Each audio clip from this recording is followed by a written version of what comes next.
भील प्रदेश times news channel में आपका स्वागत है। सभी साथियों को जय जोहार। कोई भी संगठन अगर इसकी विचारधारा मजबूत नहीं है, उसकी विचारधारा नहीं है, तो बिना आत्मा का शरीर के रूप में है वो। बात का निर्माण तब तक नहीं हो सकता है जब तक हमारे देश का आम गरीब का विकास। हमें हमारे देश की गरीबी छुपाने के लिए पर्दा लगाना। सबसे कम एज का युवा था मैं। वहां सत्ता की जो कुंजी है, जो आपके अधिकारों का ताले खोलने का काम करती। सभी साथियों को जय जोहार।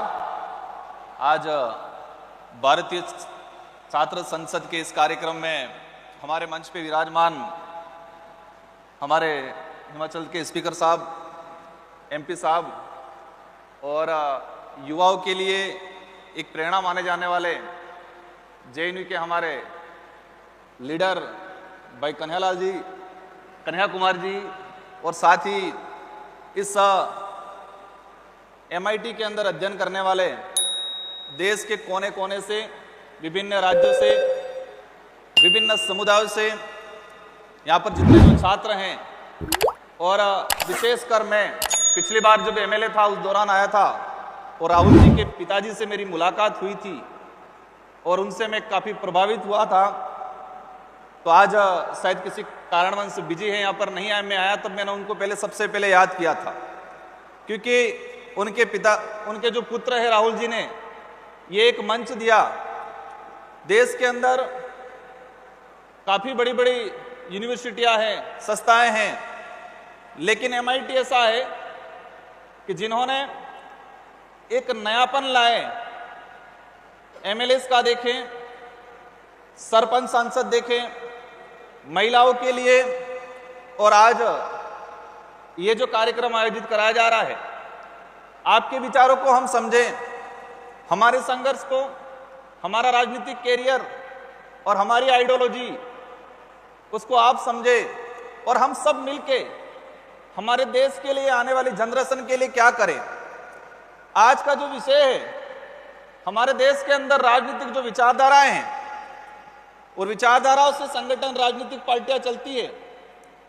विशेषकर देखा गया है वामपंथी विचारधारा, दक्षिणपंथी विचारधारा और मध्यम मार्ग, और कई क्षेत्रीय पार्टियां जो अदृश्य विचारधारा या अनिश्चित विचारधारा, जो समय समय पर या समय अनुकूल कुछ चेंजिंग आता रहता है। हम बात करेंगे कि हमारे जो राजनीतिक पार्टियां हैं देश के अंदर, इन राजनीतिक पार्टियों की विचारधारा कैसी है, क्या है, और देश आजादी के बाद से लगा के इन पार्टियों की जो विचारधारा थी उसमें कहां कहां चेंजिंग आया, और इन विचारधाराओं से हमें और हमारे देश को क्या मिला और आगे क्या मिलेगा। देखा गया है वर्तमान के अंदर कि राजनीतिक पार्टियां जो विचारधाराएं हैं, उस विचारधाराओं के माध्यम से लीडर चुने जाते हैं, MLA MP बनते हैं, मंत्री बनते हैं, लेकिन पिछले 10 सालों के अंदर देखा गया है कि विचारधाराएं कमजोर होती जा रही है। व्यक्ति विशेष या व्यक्तिगत स्वार्थ ज्यादा बढ़ता जा रहा है। देखा गया है, आपने सबने देखा है कि जिस व्यक्ति ने अपना पूरा कैरियर या मान लो 20-25 साल किसी पार्टी के राजनीतिक विचारधारा से आगे बढ़ा और कब पता नहीं किधर चले जाते हैं, तो देखा गया है विशेषकर अभी पिछले 5-10 सालों के अंदर कि विचारधारा डाउन होती जा रही है, व्यक्तिगत स्वार्थ ज्यादा बढ़ता जा रहा है, और ये चीजें हमारे देश को, आने वाली पीढ़ियों को, आने वाले भविष्य को कमजोर करेगी। हम बात करते हैं राजनीतिक पार्टियां उस शरीर के रूप में हैं, और जो विचारधारा है उस शरीर में जो आत्मा है, जो जीव है, वो है। कोई भी संगठन अगर इसकी विचारधारा मजबूत नहीं है, उसकी विचारधारा नहीं है, तो बिना आत्मा का शरीर के रूप में है वो संगठन। इसलिए देश के अंदर हम वामपंथी या दक्षिणपंथी की बात करें, मुख्य रूप से वामपंथी विचारधारा चाहते हैं कि देश के गरीब तबका, देश का दलित, पिछड़ा, आदिवासी समुदाय आगे आए, देश के अंदर समानता हो, पूंजीवादी कम हो, एक सामाजिक सद्भावना और धर्म और जाति विशेष को लेकर जो भेदभाव या जो जहर उगला जा रहा है, उसके विरोध में काम करती है। दूसरी ओर दक्षिणपंथी की बात करें, हमारे पूर्व जो वक्ता बच्चे जो आए थे, बहुत शानदार तैयारी करके आए थे। उन्होंने एक शानदार और जानदार भाषण दिया दक्षिणपंथी की बात करें हैं, राष्ट्रवाद की बात करते हैं, हम हमारी परंपरा, हमारी संस्कृतियों का संरक्षण की बात करते हैं। हर विचारधारा में कुछ अच्छाइयां हैं, कुछ बुराइयां हो सकती है, लेकिन हमको सबको समझते हुए हमारे देश के हित में अगर दक्षिणपंथी की बात करें वो राष्ट्रवाद की बात करते हैं, और वामपंथी की बात करें वो गरीबों की बात करते हैं। राष्ट्रवाद का निर्माण तब तक नहीं हो सकता है जब तक हमारे देश का आम गरीब का विकास नहीं होगा। उस आम गरीब को, आम दलित को, जो आदिवासी समुदाय जो जंगलों में रहता है, जिसको मूलभूत सुविधाओं से वंचित रहता है, अगर उसका डेवलप नहीं कर पाते हैं, उसको मजबूत नहीं कर पाते हैं, तब तक हमारे राष्ट्र का निर्माण करना या राष्ट्र को मजबूत करने की कल्पना पूरी नहीं हो सकती।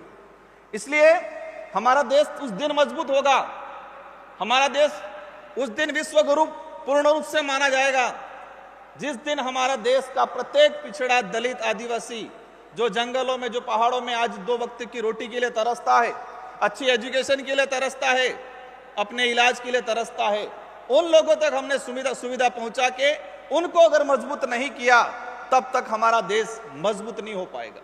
हमें भविष्य में ऐसी नौबत नहीं लानी है कि विदेश या कई दूसरे देशों के हमारे राष्ट्रपति जी या प्रधानमंत्री जी आए और हमें हमारे देश की गरीबी छुपाने के लिए पर्दा लगाना पड़े, हमें हमारे देश की कमजोरी छुपाने के लिए हमें कुछ पर्दा डालना पड़े। ऐसी नौबत नहीं आए, इसलिए हमारे देश का जो पिछड़ा वर्ग है, हमारे देश की जो युवा है, उनके लिए हमें कुछ करने की जरूरत है। मुझे उम्मीद है कि संस्था में पढ़ने वाले जितने जो बालक बालिका हैं, बच्चे हैं, आप आने वाले समय में इस देश का भविष्य बनने वाले हो। और मेरा भी संघर्ष देखें, आपने देखा होगा एक छोटी सी पिक्चर के माध्यम से, और मुझे सौभाग्य मिला राजस्थान विधानसभा में पिछली बार 2018 में जो मैं जीता था, राजस्थान के अंदर सबसे कम युवा था, सबसे कम एज का युवा था मैं। और जब मैं शुरुआत में गया 200 एमएलए, मुझे डर था। डर इस बात का था, जब मैंने पहली बार जाके देखा 200 में से सबसे कम एज का, और मुझे तब पता चला जब मेरा शपथ ग्रहण हुआ उस दिन, तो एक डर था कि यार मैं सबसे कम एज में आ गया हूं। और आप यकीन नहीं करोगे, जब मैं पहली बार चुनाव लड़ा था, आज तो मैं नेता की ड्रेस में आया हूं, लेकिन जब पहली बार चुनाव लड़ा था, विधायक बना था, मैं टी शर्ट और जींस पैंट के ही चुनाव लड़ा था और जीत के भी गया था। कोई साधन नहीं थे हमारे पास, कोई धन दौलत नहीं था। आप यकीन नहीं मानोगे, हमने शुरुआत में बाइक पे प्रचार किया, एक मोटरसाइकिल पे प्रचार किया हमने, लेकिन हमारी विचारधारा मजबूत थी, हमारा संकल्प मजबूत था। हमने हमारा जो संघर्ष था युवाओं के लिए, गरीबों के लिए, आदिवासी समुदाय के हक अधिकारों को लेकर, तो मैं ये कहानी इसलिए बता रहा हूं कि आपको अपना लक्ष्य हासिल करने में आपकी गरीबी कहीं बाधक नहीं आएगी। आ सकती है कुछ हद तक राजनीतिक उपलब्धियां प्राप्त करने में, लेकिन अगर आपने ठान लिया है कि मुझे कुछ कर गुजरना है, आपने ये ठाना है कि मुझे गरीबों का, इस देश के युवाओं का, आने वाली पीढ़ियों के लिए कुछ कर गुजरना है, और ठानने के बाद उस दिशा में आप रात दिन काम करते हो, मेहनत करते हो, तो आपको उस लक्ष्य तक जाने में कोई नहीं रोक पाएगा। कहा जाता है युवाओं के लिए, हम भी कहते हैं युवाओं को आगे आना चाहिए, लेकिन युवाओं को आगे आने में काफी परेशानियां आती है, कई चीजों का सामना करना पड़ता है। मैं इस मंच से इस बात को ज्यादा साझा नहीं करना चाहूंगा, लेकिन एक बात और बोलना चाहूंगा। जब मैं भी कॉलेज में पढ़ता था, आप भी पढ़ते होंगे, कई बच्चे ऐसे जो इस संस्था से हैं, बाहर घूम रहे होंगे, वो एक अंदर से एक माहौल बन रहा होगा, यार क्या है ये चीज, क्योंकि देश के अंदर ये मैसेज फैला रखा है, आज भी है, थोड़ी बहुत गिरावट हुई है, ये बात अलग है, राजनीति गंदी है।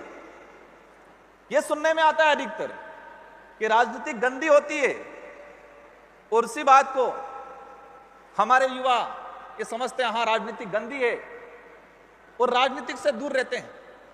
आप अध्ययन कर रहे हो, वहां पर भी पॉलिटिक्स हो रही है।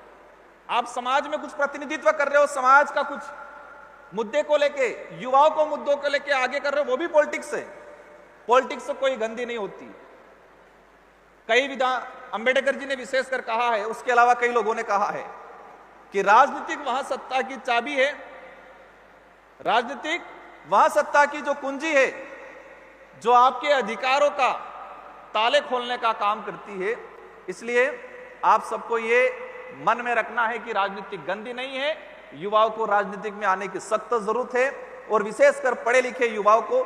लेकिन राजनीतिक में तब आ पाएंगे कि अपन ग्राउंड पे जाएंगे, धरातल पे जाएंगे।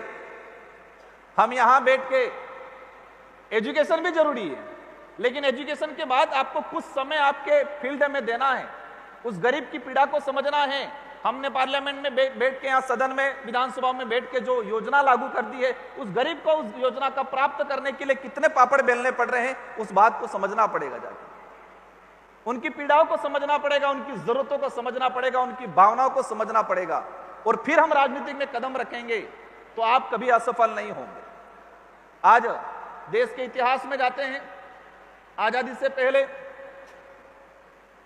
हम बिरसा मुंडा जी को फॉलो करते हैं, अंबेडकर जी को फॉलो करते हैं, भगत सिंह को फॉलो करते हैं। तो इनका जो जीवन काल रहा है, या देश के अंदर ऐसे जिन्होंने इस देश को आजादी कराई है, आजादी कराने में मुख्य भूमिका निभाई है, तो इसमें युवाओं की संख्या ज्यादा मिलेगी। तो देश को आजाद कराने में युवाओं की मुख्य भूमिका रही है, तो इस देश को मजबूत बनाने में भी युवाओं की मुख्य भूमिका होनी चाहिए, और हम सबकी जिम्मेदारी है। आना पड़ेगा। एक सौ अलग चले, देश की हकीकत कुछ और है, यह मानना पड़ेगा। मैं किसी पे कटाक्ष नहीं कर रहा हूं, लेकिन देश की हकीकत कुछ और है। आज देश में गरीबी का आंकड़ा देखा जाए, कई ऐसे रिसर्च रिपोर्ट, ऑथेंटिक जो चीजें हैं, उसका देखा जाए तो आज 50% से ज्यादा ग्रामीण इलाके में गरीबी है।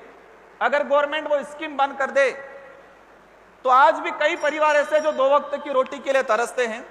इसलिए आप सभी से मेरा अनुरोध है, और विशेषकर ये आयोजन कराने वाले एमआईटी के सारे, विशेषकर राहुल जी को और उनसे जुड़ी हुई सारी टीम को, कि समय समय पर आप इस तरह से आयोजन कराते रहे।